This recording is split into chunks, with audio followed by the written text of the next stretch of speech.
En Prusia, el rey Federico Guillermo III buscó nuevos consejeros como von Stein, el canciller Hardenberg y los generales Scharnhorst y Gneisenau. Estos en unos cuantos años llevaron a cabo reformas radicales, modernizaron y centralizaron el sistema administrativo, abolieron los anticuados gremios, suprimieron la servidumbre y concedieron nuevos derechos políticos al pueblo. También rehicieron al ejército a pesar de las limitaciones impuestas por Napoleón. Estos cambios no solo se operaban en Prusia, sino en toda Alemania, en donde a través de sociedades como la Tugendbund y los escritos de autores como Fichte y Arndt, se estaba provocando un nuevo patriotismo nacional. A pesar de los defectos del sistema napoleónico, fue la invasión de Rusia lo que determinó su derrumbe estrepitoso. Las relaciones entre el zar Alejandro I y Napoleón paulatinamente se fueron haciendo más tirantes por multitud de diferencias, pero la más importante fue que el zar había abandonado el sistema continental, estaba comerciando con Inglaterra.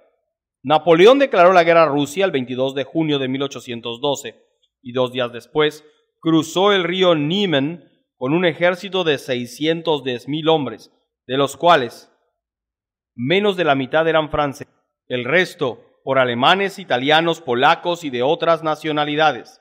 Los rusos, aprovechando su inmenso territorio, se fueron retirando sin dar batalla, destruyendo todo lo que le pudiera ser útil al enemigo y obligando a Napoleón a penetrar cada vez más dentro del país.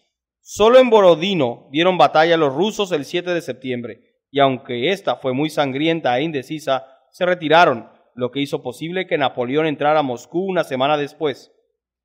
Ya en esta ciudad, Napoleón hizo esfuerzos por llegar a un acuerdo con el zar, pero Alejandro ignoró sus intentos. La falta de abastecimiento hacía imposible que Napoleón invernara en Moscú, y la situación se agravó, pues poco después de su entrada, la ciudad se empezó a incendiar, destruyéndose mucho de lo que pudiera ser útil a los franceses.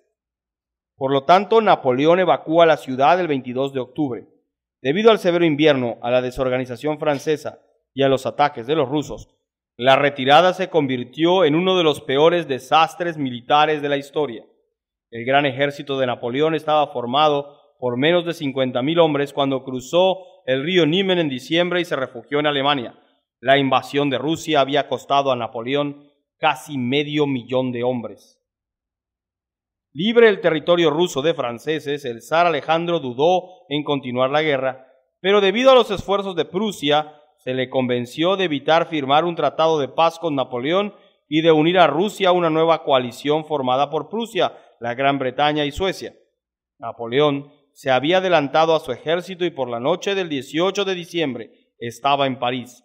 Ahí desplegó su actividad acostumbrada, reclutando nuevos ejércitos, y para fines de abril de 1813 tenía 226,000 hombres, incluyendo tropas italianas y alemanas. El 2 de mayo derrotó a los prusianos y rusos en Lützen, pero la falta de caballería le evitó consumar la victoria. En este momento, Metternich, primer ministro de Austria, concertó un armisticio y propuso una paz general por medio de la cual Francia había conservado muchas de sus conquistas. Pero Napoleón solo deseaba tiempo para reunir más fuerzas y tan pronto como logró esto, rechazó las proposiciones de paz. Austria se unió ahora a la coalición. En agosto, logró Napoleón todavía derrotar a los austríacos en Dresden, pero entre el 16 y el 19 de octubre en Leipzig, en la llamada Batalla de las Naciones, resultó derrotado, pues Napoleón solo logró reunir 190,000 hombres, mientras que los aliados eran 300,000. Además, en medio de la batalla le abandonaron sus tropas sajonas.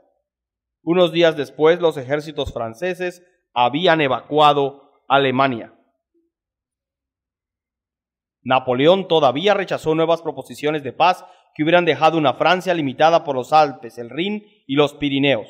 Por lo tanto, a principios de 1814, 3 grandes ejércitos extranjeros invadieron Francia desde el norte y el este, mientras que Wellington, habiendo limpiado a España de tropas francesas, avanzaba desde el sur.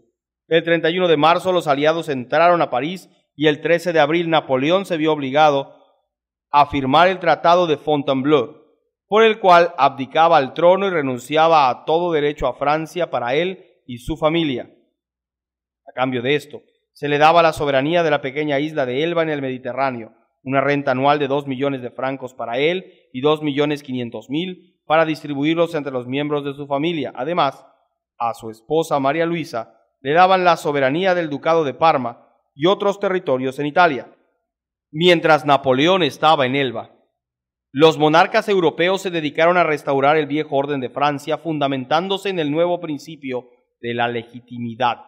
El principal sostenidor de este principio era Talleyrand, quien había sido obispo antes de la Revolución. Luego fue revolucionario y posteriormente ministro de Napoleón, pero ahora sostenía que los herederos legítimos al trono de Francia eran los Borbones. Por lo tanto, el hermano de Luis XVI, el conde de Provenza, fue coronado como Luis XVIII. Este era un anciano de 70 años, tenía un cuarto de siglo de vivir en Inglaterra, y aunque poseía muchas cualidades para ser gobernante, había estado desconectado de la política por mucho tiempo y no conocía a los hombres nuevos. No insistió en la monarquía absoluta, sino que aceptó las limitaciones que se le impusieron, gobernando como monarca constitucional. Confirmó igualmente la libertad y la igualdad conquistadas por la Revolución y dejó las propiedades de la Iglesia en manos privadas. En otros países también hubo restauraciones. Fernando VII regresó a España y el Papa Pío VII a Roma. En la isla de Elba, Napoleón se dio cuenta de que había grandes diferencias entre las potencias europeas y sería difícil que se aliaran rápidamente en su contra. Por otro lado, estaba seguro que los franceses le darían la bienvenida. Logrando evadir la vigilancia, escapó de la isla de Elba y el 1 de marzo de 1815 desembarcó en Cannes. Las tropas enviadas por el gobierno francés para arrestarlo se fueron pasando a su lado y así pudo entrar a París el 20 de marzo sin haber disparado un solo tiro. Las 4 grandes potencias, la Gran Bretaña, Prusia, Austria y Rusia, olvidaron momentáneamente sus diferencias y se unieron otra vez para liberar a Europa de Napoleón, pero esta vez permanentemente. Organizaron varios ejércitos grandes y se dirigieron hacia la frontera francesa. Napoleón avanzó a su vez a encontrarlos e intentaba combatir a cada ejército separadamente y derrotarlo.